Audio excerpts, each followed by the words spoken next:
तो साथियों नमस्कार। कल आपने हिंदी की क्लास में स्वरों का अध्ययन किया था। आज उसके आगे के क्रम में हम व्यंजनों का अध्ययन करेंगे। देखो व्यंजन, कल हमने व्यंजनों की संख्या तय की थी। व्यंजनों की अगर आपसे संख्या पूछी जाती है तो इनकी संख्या आप 33 बताओगे। जिस प्रकार से कल स्वरों की संख्या आपने कितनी तय की थी, 11। अगर व्यंजनों की संख्या पूछी जाती है तो 33 बताओगे। अगर आपसे व्यंजनों का प्रकार पूछा जाता है कि व्यंजन कितने प्रकार के होते हैं, तो व्यंजन हमारे 3 प्रकार के होते हैं। संख्या पूछेगा तो 33 बताओगे, प्रकार पूछेगा तो 3 प्रकार के। ये 3 कौन कौन से होते हैं? एक तो होता श्वास के आधार पर,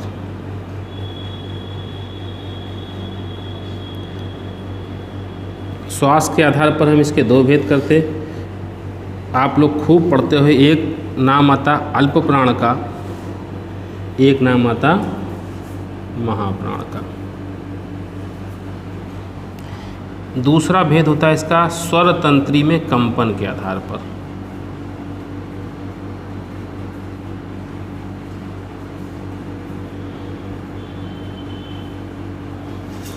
इसे भी हम लोग खूब पढ़ते हैं। एक तो घोष कहा जाता, इसे हम घोष कहें या सघोष कहें, और दूसरा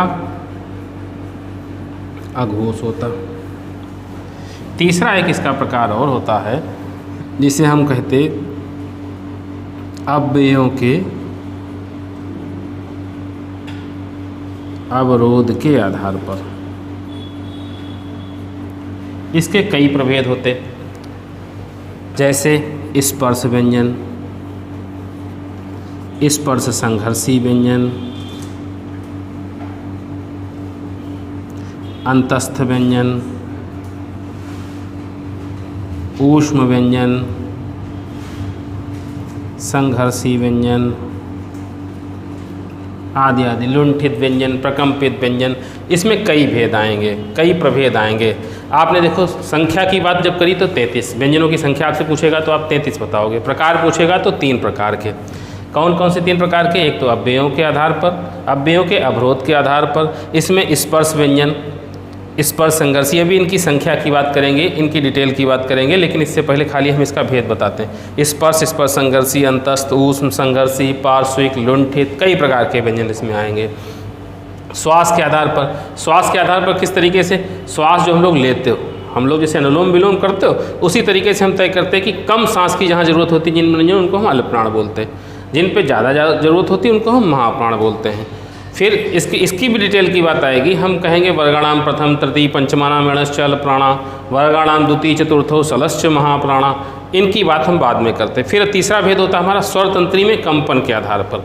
स्वर तंत्री का कंपन अर्थात हम किसी भी व्यंजन का उच्चारण करें तो उच्चारण करते समय हमें किन्हीं में नाद ज़्यादा निकलेगा, किन्हीं पे ध्वनि हल्की निकलेगी। नाद ध्वनि तो सभी पे निकलेगी, लेकिन किसी पे ज़्यादा और किसी पे कम निकले। इस आधार पर हम 2 भेद करते, घोष जिसको हम सघोष भी कहते, और दूसरा अघोष। ठीक, आपने इतनी बातें तय करी व्यंजन की। अब हम व्यंजन के पहले, हम व्यंजन के बाद व्यंजन पे हम समझें कि व्यंजन होते किस तरीके से, किनको किनको हम 33 व्यंजन तय करते हैं। आप लोगों ने बहुत अच्छे से कल स्वर पढ़े थे। इसी क्रम में जब आगे व्यंजन पे आते हो तो हमें 5 वर्ग मिलते हैं, जिन्हें हम कवर्ग, चवर्ग, टवर्ग, तवर्ग और पवर्ग जानते हैं। देखो ये कवर्ग, चवर्ग, टवर्ग, तवर्ग और पवर्ग कहते किसको हो? आप इस शब्द को जब तोड़ते हो, विच्छेद करते हो, तोड़ते हो तो का वर्ग, वर्ग का अर्थ होता है समूह, और का अर्थ है अर्थात का समूह, का नेतृत्व करने वाला ऐसा वर्ग जिसके अंतर्गत 5 वर्ण आते हैं। आप इसकी जब वर्णमाला में पढ़ते थे तो कवर्ग में हमारे 5 अक्षर आते थे, का, खा, गा, घा और यंज्ञ। इन सारों का, इन सभी वर्णों का नेतृत्व करने वाला जो वर्ण है वो का है। इस कारण से इस वर्ग को नाम दिया गया 5 वर्णों का कवर्ग। इसी तरीके से चवर्ग होता है, चा, छा, जा, झा और या।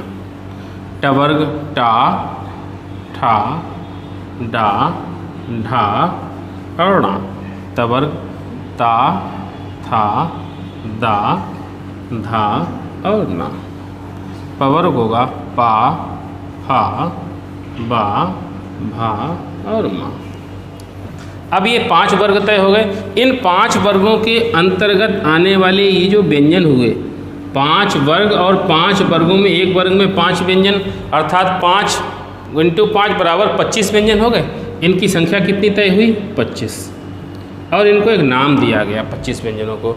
इनको कहा गया स्पर्श व्यंजन। स्पर्श माने तुम सभी जानते हो, स्पर्श किसे कहते हो?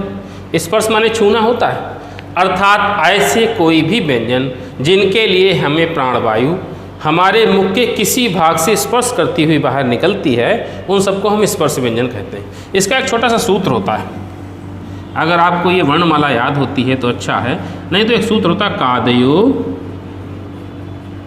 मावशाना स्पर्शा। कादयो अर्थात का आदयो, का से प्रारंभ होने वाले, का से आदि होने वाले, मावशाना माँ पर अवसान होने वाले, माँ पर समाप्त होने वाले जितने भी व्यंजन मध्य में आएंगे सबको हम स्पर्श व्यंजन बोलेंगे। का से प्रारंभ होकर माँ से अंत होने वाले जितने भी व्यंजन हैं सबको स्पर्श व्यंजन बोलेंगे। का, खा, गा, घा, यंग्या, चा, छा, जा, झा, या, टा, ठा, डा, ढा, णा, ता, था, दा, धा, ना, पा, फा, बा, भा, मा।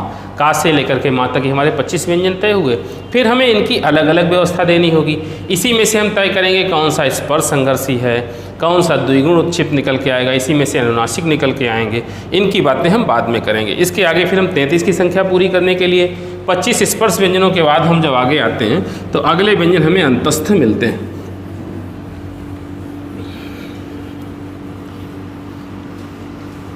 वर्णमाला हिंदी का वह भाग है जिससे आपको 1, 2, 3, 4 प्रश्न हर परीक्षा पे, हर एक दिवसीय परीक्षा पे जरूर मिलेंगे। अगले व्यंजन जो होते हैं वो हमारे होते हैं अंतस्थ व्यंजन। आप अंतस्थ को 2 भागों पे अगर लिखते हो तो अंतः धन स्थित आता। अंतः शब्द का शाब्दिक अर्थ होता अंतः माने अंदर, या आप इसे कह सकते हो भीतर। स्थ माने होता स्थित, अर्थात ऐसे हिंदी के वे वर्ण जिनके लिए हमें प्राणवायु हृदय से निकालनी होती है, जिनके लिए हमें हृदय की आवाज़ को सुनना होता, इनको हम अंतस्थ व्यंजन बोलते हैं। इनकी अगर आपसे संख्या पूछी जाती तो संख्या आप सभी को मालूम है, 4 बताते हम।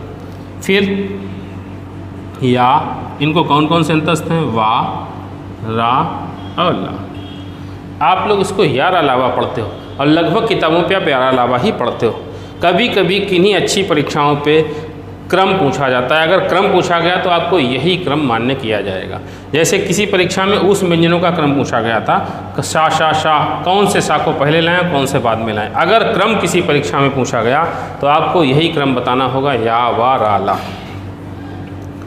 या, वा, रा, ला, ये तो तय है कि इन चारों को मिलाते हैं तो हम इनको मंतस्थ कहते हैं। अगर हम इनको अलग अलग उठाते हैं तो इनके अलग अलग संख्याएँ आती हैं। यावा को निकाला तो इन 2 को मिला के हम कहने लगे कि ये हमारे लिए अर्धस्वर की एक नई संख्या तय हो गई। यावा को अर्धस्वर कहा जाता। अच्छा, अर्धस्वर क्यों इनको कहा जाता, ये भी बात तो मालूम होनी चाहिए कि अर्धस्वर क्यों कहा जाता। या और वा, अगर हम या और वा को जरा सा विच्छेद करके देख लें, या को जब हम विच्छेद करते हैं, आप लोग जब यण संधि पढ़ोगे, और आप ये बिल्कुल विश्वास रखो, अगर आप इस चैनल से जुड़े द मैक क्लासेस से, तो हिंदी की किसी भी समस्या के लिए आप नीचे कमेंट देते रहना, आपको प्रत्युत्तर जरूर मिलता रहेगा। और हिंदी के लिए अगर आप निरंतर मेरे वीडियो देखते रहोगे तो आप ये मानो हिंदी आपके लिए उतनी सहज हो जाएगी जितनी आप किसी अन्य भाषा पे अधिकार रखते हो। इसलिए आप इनको आप केवल समझने भर का प्रयास करते रहो। आप ये नहीं, रटने की हिंदी की बिल्कुल ज़रूरत नहीं। कुछ लोग हिंदी को रटने की बात कहते हैं, हम हिंदी की रटने की बात, आप शब्दों को तोड़ना सीख जाओ। जैसे यावा को अर्धस्वर क्यों कहा जाता, अगर इसको हम यण संधि के आधार पर तोड़ते हैं तो ई और आ पे टूटता, वा को तोड़ते हो तो ऊ और आ पे टूटता है। आप जरा इसका उच्चारण करो, ईया ईया ईया, या निकल के आता, उआ उआ, वा निकल के आता। अब आप देखो इन पे 2-2 स्वरों का स्थान आ गया, ई आ ऊ आ, अर्थात इस कारण से इनको हम अर्धस्वर का नाम देते। फिर हम आते अगले रा वाले अंतस्थ पे। रा को कहा जाता है ये लुंठित होता है। आपसे पूछा जाता है परीक्षाओं पे, निम्नलिखित में से लुंठित व्यंजन कौन सा है? तो लुंठित व्यंजन रा कहा जाता है। लुंठित का एक और नाम दिया जाता है, इसको हम लोग कहने लेते हैं प्रकंपित व्यंजन है। लुंठ माने होता क्या है? लुंठ का अर्थ होता है ऐंठना। ऐंठना किसका? जब हम इसका रा का उच्चारण करते हैं तो हमारी जिह्वा पे एक ऐंठन उत्पन्न होती है, और जो ऐंठन उत्पन्न होती है वही इसकी संज्ञा प्रदान करती है। इस कारण से हम रा को लुंठित बोलते हैं। इस शब्द का भी अर्थ देख सकते हो। प्रा माने होता विशेष या प्रधान, कंप माने कांपना, इत किसी भी शब्द को भूतकाल के लिए लगाया जाता, अर्थात कांपता हुआ। विशेष कंपन जिसमें वर्ण के उच्चारण में पैदा हो उसको हम प्रकंपित बोलते हैं। और रा के उच्चारण पे अगर आप लोग रा का उच्चारण करोगे, हो सकता है आपकी जिह्वा में कंपन ना उत्पन्न हो, लेकिन ये कंपन होता है। कुछ चीज़ें ऐसी होती हैं कि हम लोगों के व्यवहार पे शामिल हो गई, हम लोग सही शुद्ध उच्चारण कर ही नहीं पाते। हम क्या, हमारे ऐसे कई ऐसे लोग हैं जो हिंदी के लिए अपने आप को समझते हैं हम हिंदी, उन्हें भी उच्चारण नहीं आता, ये तय है। लेकिन आप ये अगर इनकी संज्ञा पूछी जाए या तो आप इसके लुंठित, अगर आपने शाब्दिक अर्थ समझ लिया तो आप ये तय मानो कि रा को आप जरूर लगा लोगे, लुंठित और प्रकंपित। ला को भी एक नाम दिया जाता है, इसको कहा जाता है कि ये पार्श्विक व्यंजन है। पार्श्व माने तुम सब समझते हो, जानते भी होगे, पार्श्व माने पर्दा होता है अर्थात, और इक प्रत्यय लगा हुआ, इस कारण से पार्श्विक लिखा गया। पार्श्विक, पार्श्व माने पर्दा, पर्दे के पीछे से रह करके उच्चारित होने वाला।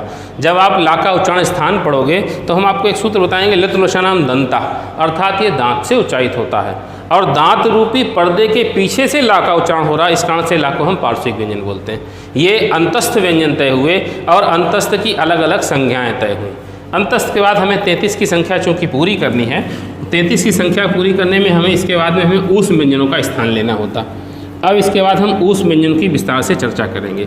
अगर आपको जो हम ये आपको जो कुछ भी बता रहे हैं इस पर अगर आपको कोई समस्या आती है या कोई भी प्रश्न आपके समक्ष पैदा होता है तो आप नीचे कमेंट पे दीजिए, उसका भी जवाब अगले वीडियो पे आपको ज़रूर दिया जाएगा।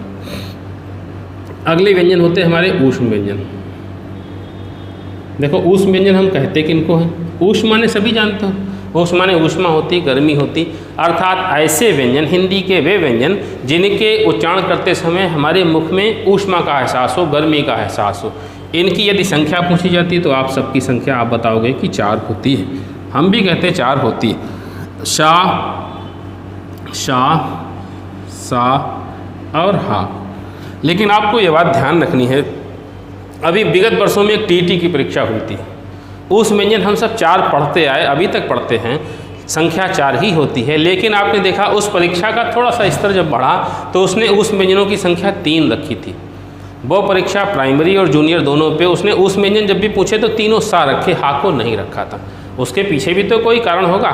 अध्यापक भर्ती परीक्षा, अध्यापक शिक्षक पात्रता परीक्षा, जो शिक्षक बनाने की दौड़ पे जब उसने शामिल किया हमको तो उसने हा को हटा लिया था प्राइमरी और जूनियर पे। हा को क्यों हटा लिया? व्यंजन है, ये भी व्यंजन है, उस व्यंजन संख्या 4 होती है। हा को हटाने के पीछे एक कारण होता है, आप जब संस्कृत की वर्णमाला पढ़ोगे तो संस्कृत की वर्णमाला पे हा व्यंजन किसी भी सूत्र के प्रारंभ में 2 बार आता है। तो ये हा व्यंजन होते हुए भी, उस व्यंजन में शामिल होते हुए भी ये व्यंजन न होकर के इसको स्वर माना जाता है। चूँकि आप देख रहे हो प्रतियोगी परीक्षाओं की प्रतियोगिताएं काफ़ी आगे बढ़ चुकी हैं, इनमें संघर्ष काफ़ी हो गया। अगर प्रतियोगिता का स्तर बढ़ता है तो ये छोटी छोटी चीज़ें आपको मार्क करनी होंगी। अगर आपसे पूछा जाए कि उस व्यंजन में आने वाले स्वरों में ऐसा कौन सा व्यंजन है जो स्वर में शामिल किया जाता, तो आप हा को बताओगे। अच्छा, उस व्यंजन का ये भी ध्यान रखना कि अगर आपसे कभी क्रम सजवाया जाए तो क्रम भी आपको यही सजाना है। सबसे पहले तालव्य श आएगा, फिर मूर्धन्य श आएगा, फिर दंतव्य श आएगा, फिर हा का स्थान आएगा।